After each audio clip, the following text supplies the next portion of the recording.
咁我為大家介紹 Siemens 嵌入式洗衣乾衣機嘅產品使用及保養說明。多謝大家使用西門子嘅電器。咁依家就等我同大家介紹翻西門子嘅嵌入式洗衣乾衣機嘅功能同埋使用注意事項啦。呢部洗衣機嘅最大洗衣量呢就7公斤，最大乾衣量呢就4公斤。咁原產地呢就意大利嘅。打開咗個洗滌格呢，咁最左手邊嗰格呢就係放洗衣粉同洗衣液嘅，中間嗰格就放柔順劑嘅，而最右手邊嗰格呢就係放預使用嘅洗液或者係消毒液嘅。如果有需要用預使用嘅洗液或者消毒液，記得先啟動呢個預洗功能。咁一陣間會同大家介紹點樣開啟噶啦。依家同大家逐一介紹我哋嘅洗衣程序啦。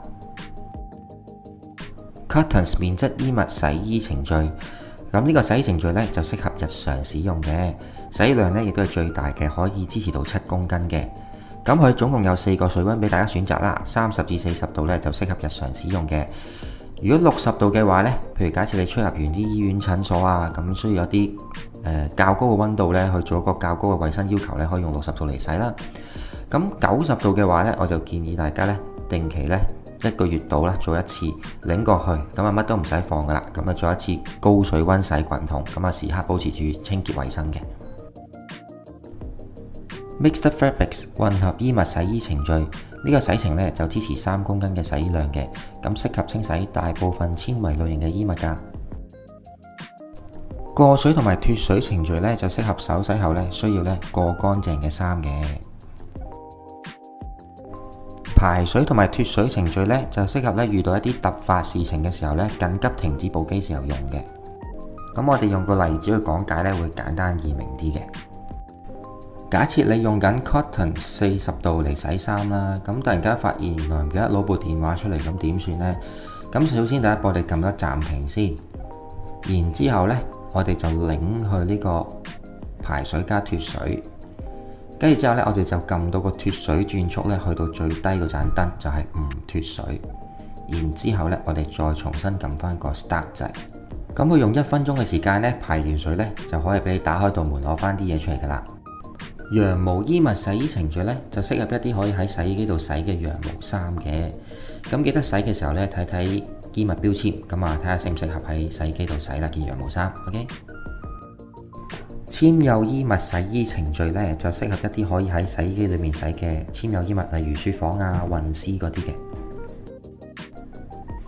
輕柔衣物洗衣程序呢，洗衣量呢就係3.5公斤嘅，咁適合清洗一啲呢聚酯纖維嘅衫，咁即係例如嗰啲運動衫啊，或者係瑜伽褲啊、瑜伽衫啊嗰啲嘅。接住落嚟就同大家介紹翻乾衣程序。特強烘乾衣程序呢，就適合一啲耐高溫嘅衣物嘅，例如棉質衣物啊咁樣嘅。輕柔烘乾衣程序呢，就適合一啲纖幼少少嘅衣物嘅，例如彈性嗰啲運動衫啊。選擇乾衣程序之後呢，只需要呢連續按下呢個 Dry 掣呢，就揀選一個乾衣時間啦，再撳翻呢個 Start 掣就可以開始進行乾衣噶啦。絨毛清理係一個獨立清理機裏面殘留嘅絨毛功能嚟嘅。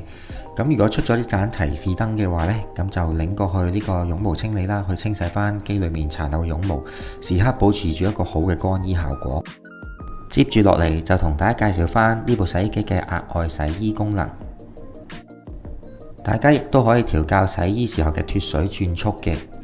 咁越高數字呢，洗完出嚟嘅衫就越乾身嘅。咁亦都可以校到唔脫水嘅。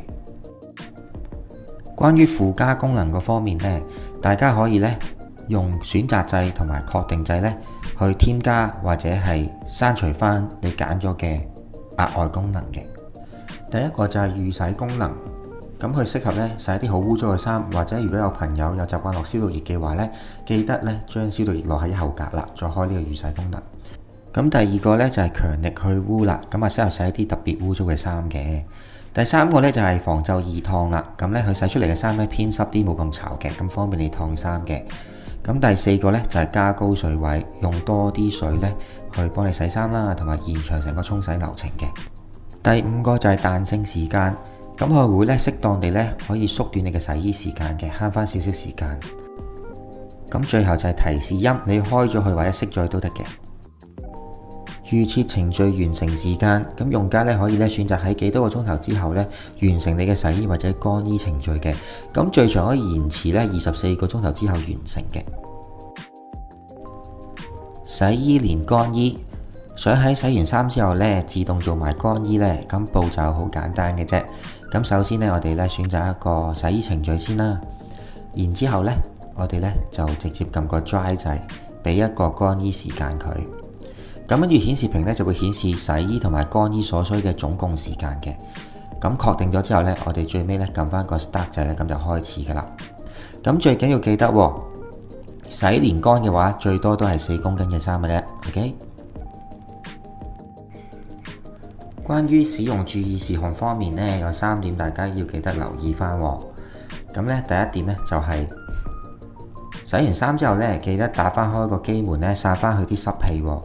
同埋洗完衫之後呢，膠邊都會可能有積水嘅，咁呢，攞翻乾毛巾抹翻去啦。咁另外定期都用翻90度嘅棉質洗衣程序呢，咁啊吉機洗翻1次，咁配合翻滾筒清潔粉用呢，咁就效果更加好嘅。咁啊最後再次多謝大家使用我哋西門子嘅電器。